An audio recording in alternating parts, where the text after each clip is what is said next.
اچھا، کیونکہ ہم بات کریں کچھ علاج کے والے سے، انہوں نے کینسر کے والے سے بات بھی کی، تو یہ جو رقیہ پڑھتے ہیں ان میں کیونکہ اب بہت سارے لوگ جب ان کا میڈیکل کا علاج چل رہا ہوتا ہے تو لوگوں نے ساتھ میں اب روحانی علاج بھی شروع کر دیا ہے، کیونکہ اب لوگوں کو روحانی علاج کی بھی ذرا قدر پتہ چل گئی بھی کیسے آپ کا اگر میڈیکل علاج ہو رہا ہے تو اس میں تقویت وہ اور ایڈ کر رہا ہوتا ہے، مطلب اس کی تاثیر کو بڑھا رہے ہوتے ہیں۔ تو جیسے کینسر کا میں اسپیسیفکلی بات کروں، آج کل علامہ صاحب ہمیں جس بندے سے بات کریں ہر گھر میں کوئی نہ کوئی کینسر کا پیشنٹ نکل رہا ہے۔ ایک تو اس کی بھی وجہ بتائیے گا، پھر ایسی ہم کیا چیز پڑھیں کہ ہم اس کینسر جیسی وبا کو کنٹرول میں کر سکیں؟ دیکھیے دو چیزیں یہاں درست ہوئی، ایک تو منزل اور ایک رقیہ۔ جی جی، تاکہ سامعین تک بات کلیئر ہو جائے، منزل مشتمل ہے صرف قرآنی آیات پر، جی ٹھیک ہے۔ رقیہ جو ہے اس میں آیت بھی شامل ہیں اور دعائیں بھی شامل ہیں، جی، اس میں دونوں چیزیں شامل ہیں، ٹھیک ہے۔ اچھا، جو منزل ہے اس میں دیکھیں ایک ہوتا ہے ایجاب، ایک ہوتا ہے قبول، سوال و جواب۔ منزل خالی وہ چیز ہے جہاں سوال جواب نہیں ہے، صرف اقرار ہے، سر تسلیم خم ہے، بس وہ خدا بحض اللہ سے تسلیم ہے، ٹھیک ہے نا۔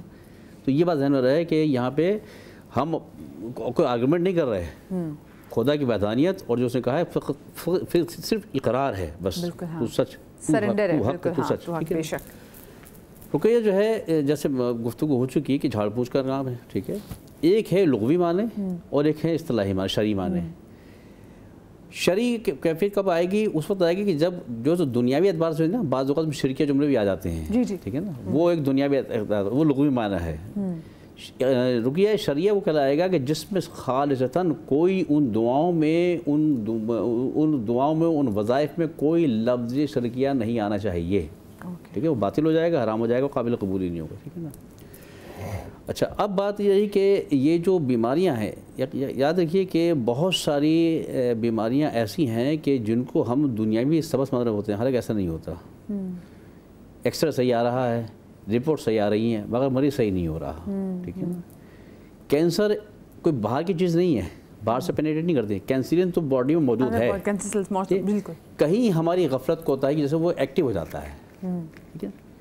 اس کی ایکٹیویشن کو روکنا ہے ہم نے، یہ نہیں کہ وہ کینسر ہے نہیں، ہر انسان کی باڈی کے اندر ہے، کینسر سیل تو وہ تو کیسا ایلیمنٹ ہے جو زندگی کی علامت بھی ہے، ٹھیک ہے نا۔ لیکن جب وہ افراط و تفریط کا شکار ہو جاتی ہے نا باڈی ہماری، وہ ایکٹیو ہوا تو اس کو ہم نے کہہ دیا کہ وہ ڈائیورٹ ہونا شروع ہو گیا اس میں، ٹھیک ہے نا۔ اور دیکھیے خدا کی حکمت دیکھیے کہ ہر چیز میں خدا تعالیٰ نے ایک وقفہ رکھا ہوا ہے، جیسے ہارٹ اٹیک ہے، جوانی کی عمر میں ہارٹ اٹیک جو ہے یہ طبی طور پر ثابت ہے کہ پہلا اٹیک 6 سے 8 گھنٹے لیتا ہے، ٹھیک ہے، لیکن ہمیں تمیز نہیں ہوتی، ہر کو پہلی دفعہ ہو رہا ہوتا ہے، ہم سوچتے ہیں شاید گیسز ہو گئی ہیں، یہ ہو گیا وہ 6 سے 8 گھنٹے لیتا ہے۔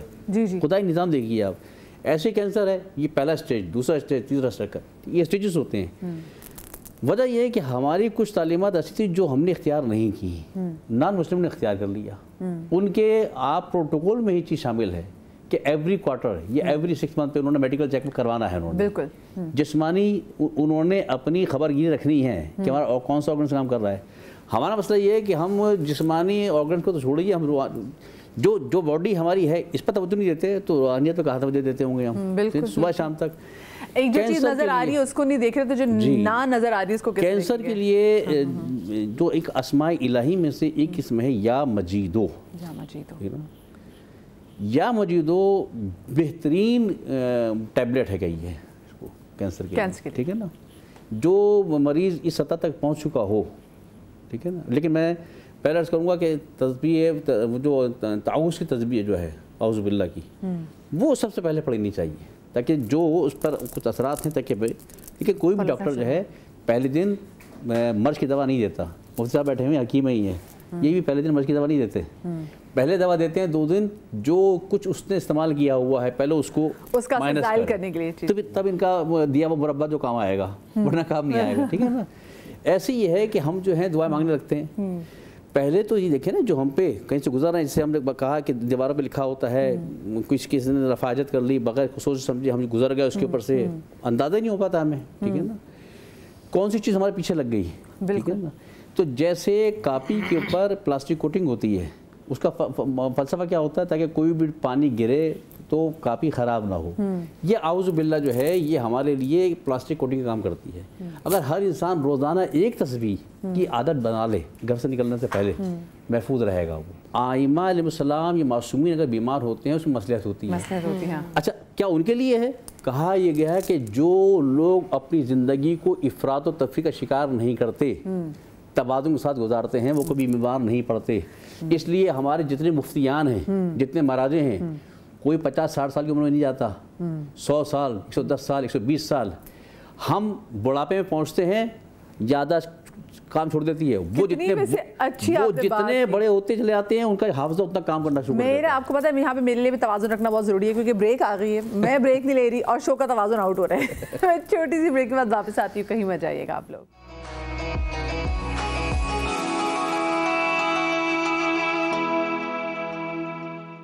جی بریک کے بعد ہم آپ کو ایک بار پھر سے خوش آمدید کہتے ہیں. اچھا اور کون کون سی جگہوں پہ ہم جو ہے رقیہ پڑھ سکتے ہیں, اور ساتھ میں یہ بھی بتائیے گا کہ جیسے وظائف جو ہیں وہ بھی اسپیشلی مخصوص عادات میں ہم بغیر اجازت کے نہیں پڑھ سکتے, تو کیا رقیہ کے بارے میں بھی ایسے ہی ہے, اور کیا یہ ہر شخص پڑھ سکتا ہے؟ ویسے یہ میرا آپ چاروں سے سوال ہوگا. دیکھیں ایک چیز میں ابھی ہم نے ایک لفظ استعمال کیا رقیہ شرعیہ, ٹھیک ہے. رقیہ شرعیہ وہ ہے جو احادیث میں آپ کو بتایا گیا, قرآنی آیات, ٹھیک ہے. اس کے علاوہ اگر رقیہ آپ کرتے ہیں, اب اس کے علاوہ رقیہ کیا ہو سکتا ہے؟ اس کے علاوہ ایسے لفظوں کا استعمال جس میں شرک ہو, کیونکہ نبی اکرم صلی اللہ علیہ وآلہ وسلم نے, اصحاب نے پوچھا کہ ہم زمانہ جاہلیت میں بھی رقیہ کیا کرتے تھے, دم کیا کرتے تھے, جھاڑ پھونک کیا کرتے تھے, تو کیا آج بھی کر سکتے ہیں؟ حضور نے کہا کہ اپنے دم مجھ پہ پیش کرو. جب سنا تو کہا کہ ہاں ٹھیک ہے, اگر اس میں کوئی شرکیہ لفظ استعمال نہیں ہوتے ہیں تو آپ وہ کر سکتے ہیں. اب کوئی یہ نہیں کہہ سکتا کہ داتا صاحب کی گھوڑی, وہی اندھیری رات, اس طرح کے جملے آپ نہیں پڑھ سکتے ہیں, کیونکہ اس کا شریعت سے تعلق نہیں ہے, اور نہ یہ ذہن بنا سکتے ہیں کہ یہ پڑھ لوں گا تو اب درد جو ہے وہ ختم ہو جائے گا. آپ کے لیے ضروری ہے کہ آپ وہی رقیہ پڑھیں جو قرآن و حدیث میں لکھا ہے. تو کوشش کریں کہ رقیہ شرعیہ کی طرف جائیں. اب آپ بات کر رہی تھی تعداد کی. تعداد نبی اکرم صلی اللہ علیہ وسلم کی بہت ساری احادیث میں بھی ہمیں مل جاتی ہیں. کوشش کرنی چاہیے کہ جتنا آپ, ویسے تو جیسے ہم بغیر ڈاکٹر کی صلاح کے ہم صلاح مشورہ کے نہیں دیتے نا, اگر اس نے وہ کہے گا کہ بھئی اتنی ڈوز آپ نے لینی ہے, وہ آپ کی ایج کے مطابق بتائے گا آپ کو. اسی طرح سے کوشش کریں کہ جو احادیث میں لکھی ہوئی ہیں چیزیں, مثال کے طور پر عاملین اکثر بتا دیتے ہیں کہ بھئی آپ اتنی تعداد میں پڑھیں, اس سے تعداد زیادہ نہ پڑھیں. آپ نے دیکھا ہے چابی ہوتی ہے نا, ہم جس سے تالا کھول رہے ہوتے ہیں, ہاں اس کا ایک بھی دانہ ادھر ادھر ہوتا ہے تو تالا کھلتا ہے؟ بالکل بھی نہیں کھلتا نا. اس کا مطلب یہ ہے کہ ذکر اذکار کرتے ہوئے بھی آپ نے تعداد کو ملاحظہ رکھنا ہوتا ہے کہ آپ نے اتنا, جیسے رات میں آپ you need to have the access کی, جی ایکسس ہونا ضروری ہے. ہاں تو وہ اس کے لیے ضروری یہی ہے کہ جو آپ کو تعداد بتائی جا رہی ہے نا, اب آپ یا اللہ یا رحمان یا رحیم آپ جو پڑھ رہے ہیں نا, اچھا اگر آپ اپنے آپ کو سیو کرنا چاہتے ہیں نا کہ بھئی اس میں گڑبڑ نہ ہو, تعداد آپ کم زیادہ پڑھیں, اس کے لیے بہترین طریقہ ہے اول آخر درود شریف پڑھنا, کیونکہ درود پاک ٹھنڈا ہوتا ہے نا. اور دوسری بات یہ بھی کہی جاتی ہے کہ یہ کیریئر ہے نا, یہ لے جائے گا. جی بالکل ایسا ہی ہے. کسی بھی آپ دعا پڑھ رہے ہوتے ہیں, کوئی بھی آپ اعمال کر رہے ہوتے ہیں, تو اس کے اول آخر درود شریف ضرور پڑھیں, کیونکہ یہ پھر ایسا ہے کہ جو آگے پھر آسمانوں تک آپ کا جو ذکر ہے, جو آپ کی دعا لے جائے گا, بغیر اس کے پڑھیں گے کہ آف کورس وسیلہ اس میں ایڈ نہیں ہوا نا, پھر تو پھر ہوا میں کی جو ہے نا وہ آپ کی چیز معلق ہو کے رہ جائے گی. اور درود شریف بھی پڑھیں تو صلی اللہ علیہ وآلہ وسلم پڑھیں, وہ ذکر بیچ میں نہ چھوڑیں, کیونکہ نبی کا یہ فرمان بھی ہے کہ مجھ پر دم بریدہ درود نہ پڑھو. پوچھا کیا ہوتا ہے دم بریدہ؟ کہا کہ وہ جس میں میری آل کا ذکر نہ ہو. تو درود شریف پڑھیں ابتدا میں بھی اور آخر میں بھی, اور وہ درود جس میں آل محمد کا ذکر ہو. اس کا مطلب ہے رسول پاک نے خود کہا کہ اور میرے اہل بیت وال میں اہل بیت آ جاتے تو ان پر بھی جو درود بھیجو. وسیلہ کتنا امپورٹنٹ جو رقیہ جو ہم پڑھتے ہیں اس میں مجھے یہ بتائیے. بسم اللہ الرحمن الرحیم. ایک رقیہ کیا, ہماری تو زندگی میں ہی وسیلہ بہت ضروری ہے.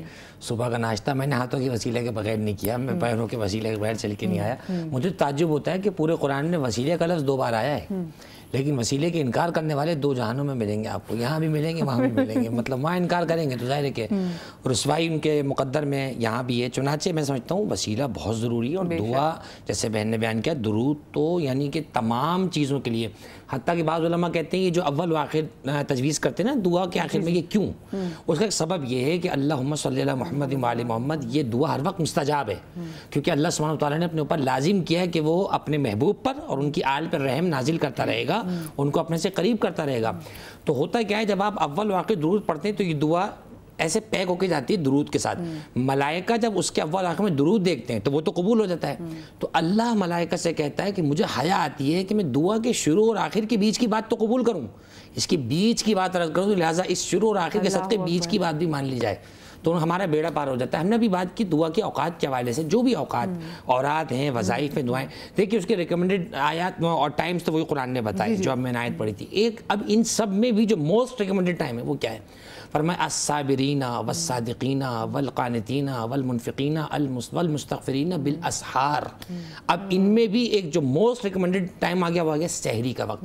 سحری ہمارے لوگوں کو, جو بڑے بھولے ہمارے لوگ ہوتے ہیں وہ سمجھتے ہیں سحری صرف وہ کھانے سے مراد, سحری مطلق صبح کا وقت, سحر کا وقت. فرمایا جو صبح کے وقت استغفار کرنے والے ہیں صابرین ہیں, سچے ہیں, خرچ کرنے والے ہیں, اللہ کے سامنے قیام کرنے والے ہیں, کھڑے رہنے والے ہیں. والمستغفرین بالاسحار, جب صبح سب سو رہے ہوں نا اس وقت تنہائی میں بیٹھ کر کسی سے اپنی باتیں کریں اور اس سے کہیں, دعا کے جملے ہیں ما انا باول من عصاک, اے پروردگار میں کوئی پہلا ہوں جس نے تیری نافرمانی کی ہے, فتبت علیہ, جو تو پہلی بار مجھے معاف کرے گا. پروردگار قبح الذنب من عبدک فلیحسن العفو والتجاوز من عندک, اے اللہ بندے سے برائی ہونا یہ گناہ ہے, تو اس سے معاف کر دینا بھی تو اچھائی بات ہے, لہٰذا تو معاف کر دے. چنانچہ اس انداز سے رب کو پکاریں جس سے مانگ رہے ہیں اس کے قریب تو بڑھیں. حدیث قدسی میں آتا ہے میرے بندے تو ایک قدم بڑھا میں 10 قدم تیری طرف بڑھوں گا. اس سے مراد یہ ہے کہ میری رحمت اور جلدی تیرے قریب پہنچے گی. آخری بات, جب بھی دعا کریں ہم بہت سیلفش ہوتے جاتے ہیں, دعا میں بھی سب سے بس میرا ہو یہ قبول ہو جائے, میرا یہ قبول ہو جائے. حضرت امام حسن فرماتے ہیں میں جب اپنی اماں جان کو دیکھتا تھا دعا کرتے ہوئے تو آپ پہلے پڑوسیوں کے لیے کرتی تھی دعا, تو امام حسن نے پوچھا اے اماں آپ سب کے لیے دعا پڑوسیوں کے لیے پہلے کیوں کرتی ہیں؟ فرمایا گیا بنی اجار ثم الدار, کہنے لگے بیٹا پہلے پڑوسیوں کے لیے مانگا جاتا ہے پھر اپنے لیے. تو جہاں دعائیں آپ اپنے لیے کر رہے ہیں, اپنے آس پاس والوں کے لیے, بیماروں کے لیے, پریشانوں کے لیے, اسپتالوں میں جو تڑپ رہے ہیں, جو گمشدہ ہیں, اور بالعموم امت مسلمہ کے لیے, دنیا میں جو مسلمانوں کا حال ہے سب کے لیے مانگیں. وہ اتنا لطیف و کریم ہے, ان کو عطا کرنے سے پہلے آپ کو بھی عطا کر دے گا. کیا پیاری بات ہے. نور بھائی وہی وسیلے کے ساتھ رقیہ. بسم اللہ الرحمن الرحیم. دیکھیں قرآن مجید فرقان حمید میں آپ دعا کرتے ہیں انعمت علیہم, اے اللہ ہمیں ان پر چلا کہ جن پہ تیرا فضل ہے. آپ تو ہر نماز میں وسیلے کی دعا کر رہے ہیں. کون ہے انعمت علیہم؟ قرآن نے کہا من النبیین والصدیقین والشہداء والصالحین, نبیوں کے طریقے پہ, شہداء کے اس طریقے پہ, صدیقین اور صالحین جو تیرے نیک بندے پروردگار ان کے راستے پہ چلا. اور قرآن میں نا ایاک نعبد و ایاک نستعین, یہ دعا ہے پروردگار فقط ایاک نعبد, ہم تیری عبادت کرتے ہیں, و ایاک نستعین. اور عبادت میں آپ نماز کے لیے آئیں گے, اور نماز میں سب سے پہلے آپ اذان میں آئیں گے, اور اذان میں اللہ نے جس کا نام اپنے نام سے جوڑا ہے محمد رسول اللہ صلی اللہ علیہ وسلم, ان کا وسیلہ دیں گے تو ہوگا نا. کلمہ میں ان کا نام ہے, اذان میں ان کا نام ہے, نماز میں ان کا نام ہے, قرآن میں ان کا نام ہے. اگر تمہیں وسیلے کا انکار ہے, ان کو عبادت سے نکال دو, ہم وسیلے سے نکال دیں گے. نہ تم عبادت سے نکال سکتے ہو, نہ ہم وسیلہ دینا چھوڑیں گے, تو ہم ان کا وسیلہ مانگیں گے.